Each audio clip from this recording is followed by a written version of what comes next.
But so that happens. Basically, show no remorse. I'm ha about it. The next month, he comes out and cuts his promo about, he's got the pregnant wife, and he enlists, once again, he enlists Billy Rock. He comes out, first of all, Joanna comes out, he's teasing, am I going to retire? I think I should be done, blah, blah, blah. I really have nothing left to prove. Comes Joanna, pretty much, like I said, I don't know verbatim. I know on the promo I was saying, questioning whether to retire, and then I was like, no. I was like, I'm not retiring. She gets on me, is like, yes, you are. You're going to do this. You're going to do this to, I'm pregnant with our child. And I'm just like, I said I was going to finish this. I'm finishing him. And then she brought Billy Rock out.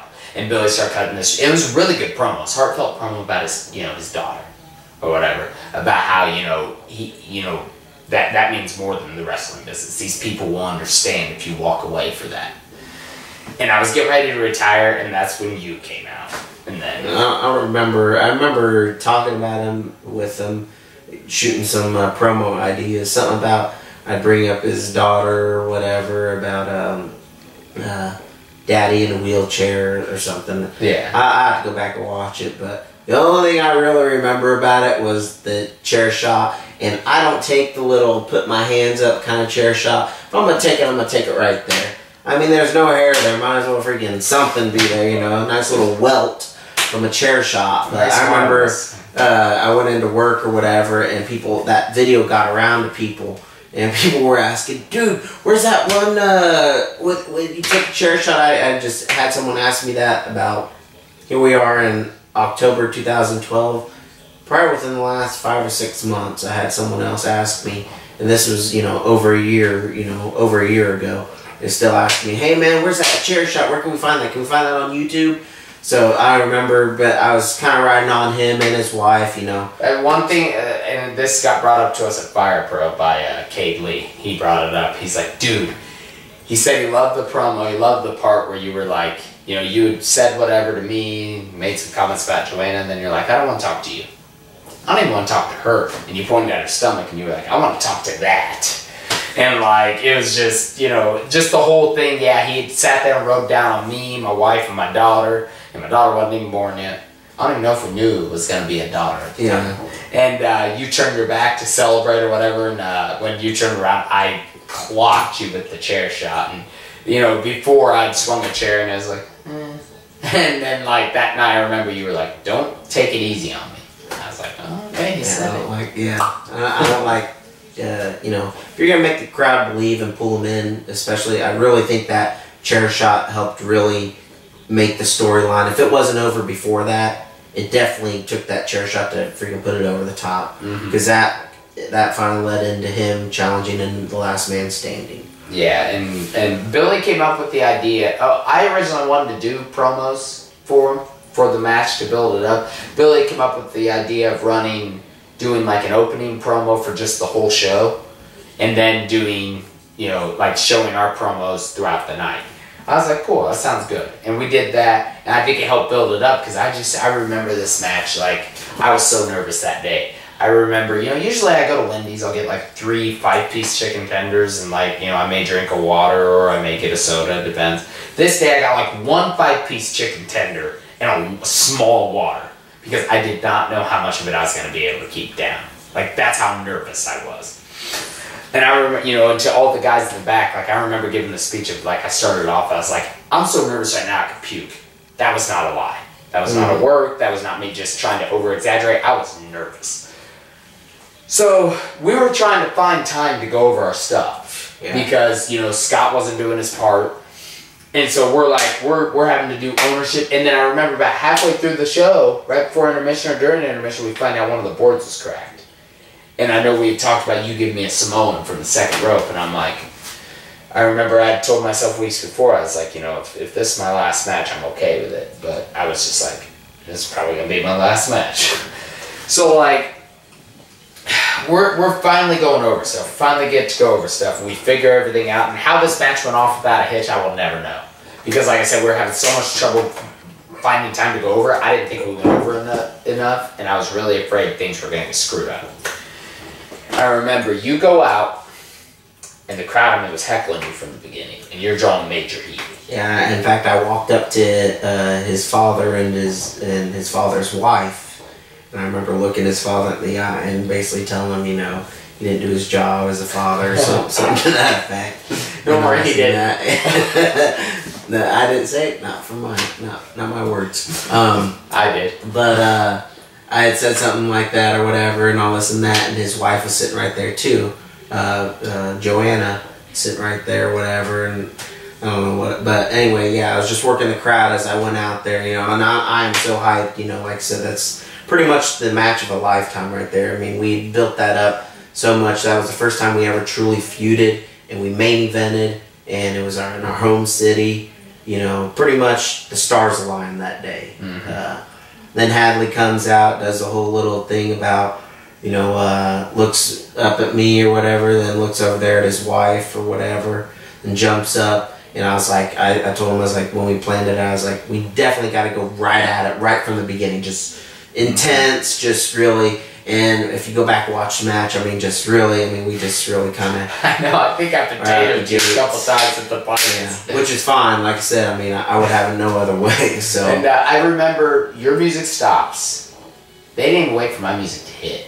Your music stops, they immediately chanted Hadley. Yeah. That was like a huge moment. I was like, wow, this feud is over. And I remember standing behind the curtain. My music hits, and I'm waiting for my part, and I'm standing there right before I walked through the curtain. I was like, here goes nothing. Like, that's how nervous I was. I was just like, Lord, help me here. You know, let me get through this and let it be great. And I remember, yeah, we just immediately went at it. And if you watch the opening of the match, first like 30 seconds to a minute, that was kind of the epitome of what we wanted the match to be. Very back and forth. Because it started out, we started punching. I got the better of him, shot him in the corner. I ran in, he put his boot up. He came off the rope, I drop kicked him. So it's like back and forth. He goes out of the ring. I go for a dive, he cuts me off. And then I ended up just coming back off the rope and leaping over the top. So it was very, I'm on top, he's on top, I'm on top, he's on top kind of thing. Right at the beginning, probably one of my favorite spots in the match I've watched numerous times was right after he'd done the little leap or whatever. He'd suplexed me on the outside, taken me over there to the side of the ring, and shot me into the post. I took the post. I mean, I took a little bit of the hand or whatever. I mean, because that is steel. Yeah. But freaking, I bumped on I just took a straight up bump, and you could hear a smack, and ooh, I saw people looking at some of the people, and they were like, ooh, like, oh, it's great, because I remember you were like, yeah, shoot me in the post, I want to Shawn Michaels it. And you just took a straight up back bump, and I just remember turning my back and hearing that. And I didn't think anything of it, because the adrenaline was going, and I remember when I watched it back, I was like, I saw it, I was like, oh, I forgot he did that. I was like, I just remember hearing the splat. Yeah, that was fun.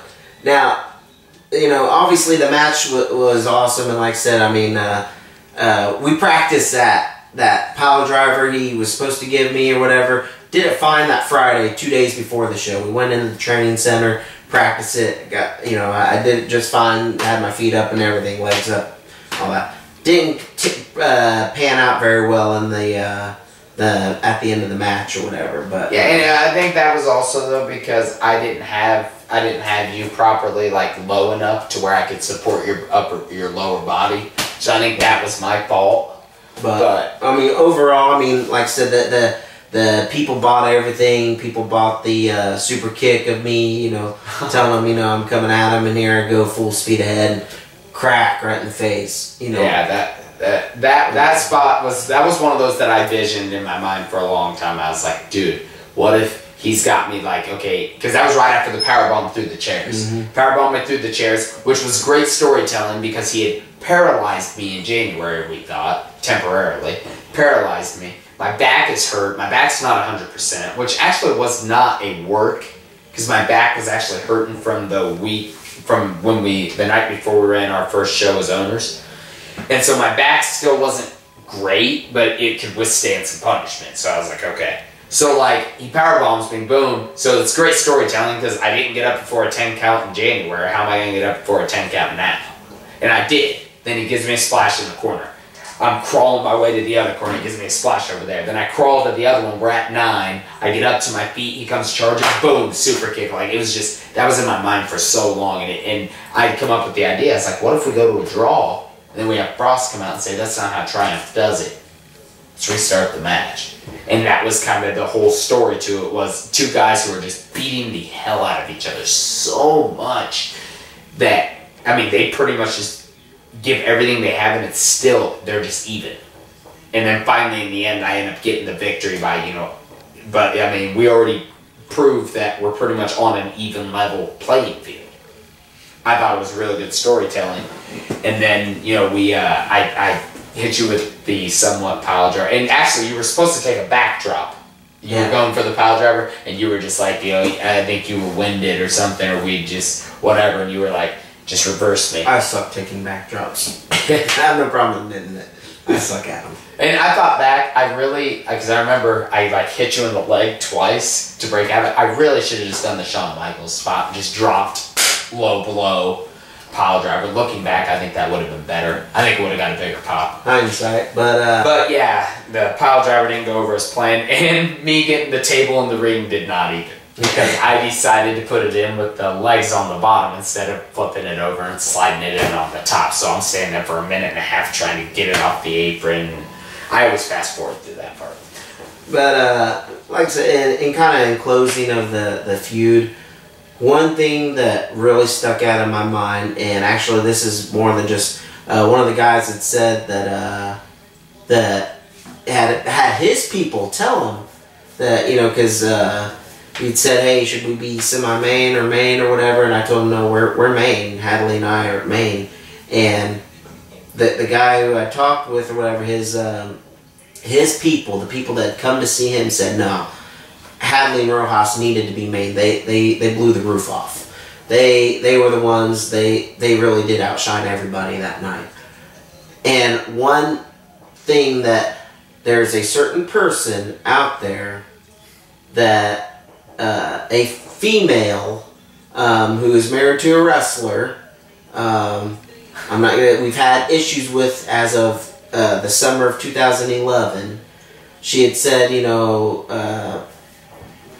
knocked us or whatever, said we were just out for ourselves or whatever, and said we were not over, that her husband was the top of the card or whatever.